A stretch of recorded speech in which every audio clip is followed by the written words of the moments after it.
மகர ராசி. மகர ராசிக்கு வந்து பார்த்தீங்கன்னா உங்களது ராசியாதிபதி சனி 3இல் வக்கரமாக இருக்காருங்க. 3ல் வக்கரமாக இருக்கும்போது உங்கள் முயற்சிகளில் வந்து கொஞ்சம் சோம்பேறித்தனம் அதிகமாக இருக்கிறமான விஷயங்கள் இருக்கும். நம்மை அறியாமலே வந்து சில பேர் வந்து நம்மளை கண்காணிக்கிறாங்களோ, நம்மளை வந்து வாட்ச் பண்ணுறாங்களோ ஒரு ஃபீலை கண்டிப்பாக ஏற்படுத்தும். கொஞ்சம் அலர்ட்டாக இருந்துக்கிறது ரொம்ப ரொம்ப நல்லது. அதுக்கப்புறம் பார்க்கும்போது உங்கள் 3ஆம் அதிபதி 6ல் இருக்கும்போது வேலை விஷயங்களில் நிறைய மாற்றங்கள் இருக்கும். சில பேருக்கு வந்து வேலை மாற்றமே ஏற்படலாம். ஸோ எல்லாமே ரொம்ப சிறப்பாக இருக்கும்.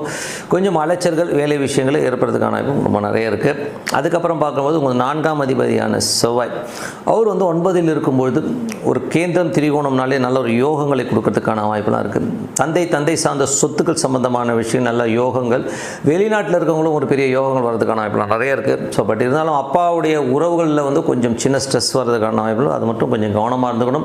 அதே மாதிரி வெளிநாட்டில் இருக்கவங்க வந்து உங்களுடைய விசா மற்றும் இந்த கார்ட்ஸ் எல்லாம் இருக்கு இல்லைங்களா, கொஞ்சம் அதிலலாம் கொஞ்சம் வந்து கவர்மெண்ட் அஃபிஷியல் இல்லை போலீஸ் சம்மந்தமான விஷயங்கள்லாம் வந்து கொஞ்சம் கேர்ஃபுல்லாக இருக்கணும். அதுவும் வெளிநாடு வெளி மாநிலங்களில் இருக்கவங்க, மற்றவங்களுக்கெல்லாம் ஒன்றும் பெரிய ப்ராப்ளம் கிடையாது. அதுக்கப்புறம் பார்க்கும்போது உங்களுடைய 5ஆம் அதிபதி 5 மற்றும் 10ஆம் அதிபதியான சுக்கிரன். சுக்கிரன் வந்து பார்த்திங்கன்னா இப்போ உங்களுக்கு 7இல் இருக்கும்போது நல்ல ஒரு வளர்ச்சி, நிலபுலன்கள் வாங்கலாம் அப்படிங்கிற எண்ணங்கள், பார்ட்னர்ஷிப் சம்மந்தமான விஷயங்கள்லாம் ரொம்ப சிறப்பாக இருக்கிறதுக்கான இப்போ ரொம்ப நல்லா இருக்குது. தொழில் ரீதியான விஷயங்கள்லையும் நிறைய பிரயாணம் பண்ணுறமான விஷயங்கள்லாம் ரொம்ப சிறப்பாக இருக்குங்க. ஸோ அதெல்லாமே ரொம்ப நல்ல விஷயங்கள் தான்.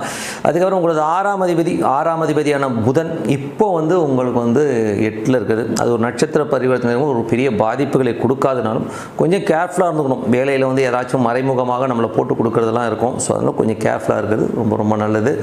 உங்களது 7ஆம் அதிபதியான சந்திரன் வந்து பார்த்தீங்கன்னா நிறைய ஒரு அலைச்சல்கள், ஃபஸ்ட்டு வந்து திங்கள் செவ்வாய் புதனில் வந்து நிறைய அலைச்சல்கள், ட்ராவல் இருக்கிறமான ஃபீல் இருக்கும். அதுக்கப்புறம் நிலபுலன்கள் சொத்துக்கள் சம்மந்தமான விஷயங்கள், தாயார் சம்மந்தமான விஷயங்கள் கொஞ்சம் எங்கேஜாக இருப்பீங்க. மற்றபடி எல்லாமே சிறப்பு தான்.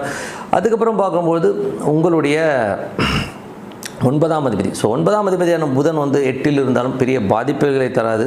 இருந்தாலும் வெளிநாட்டில் இருக்கவங்களும் வந்து சின்ன மன உளைச்சலை கொடுக்கறதுக்கான வாய்ப்பு இருக்கும். ஸோ அதனால் கொஞ்சம் கேர்ஃபுல்லாக இருக்கிறது ரொம்ப ரொம்ப நல்லது.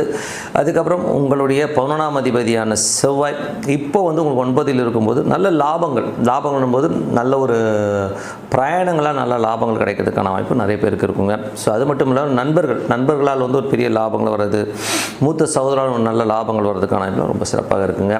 ஸோ மற்றபடி உங்களுக்கு 12ஆம் அதிபதி 6இல் இருக்கும்போது நிறைய பிரயாணம் பண்ணுறமான விஷயங்கள் இருக்கும். வேலை விஷயங்களுக்காக நிறைய பிரயாணம் பண்ணுறது, இந்த மாதிரி விஷயங்கள் நிறைய இருக்கிறதுக்கான வாய்ப்புலாம் நிறைய இருக்குது.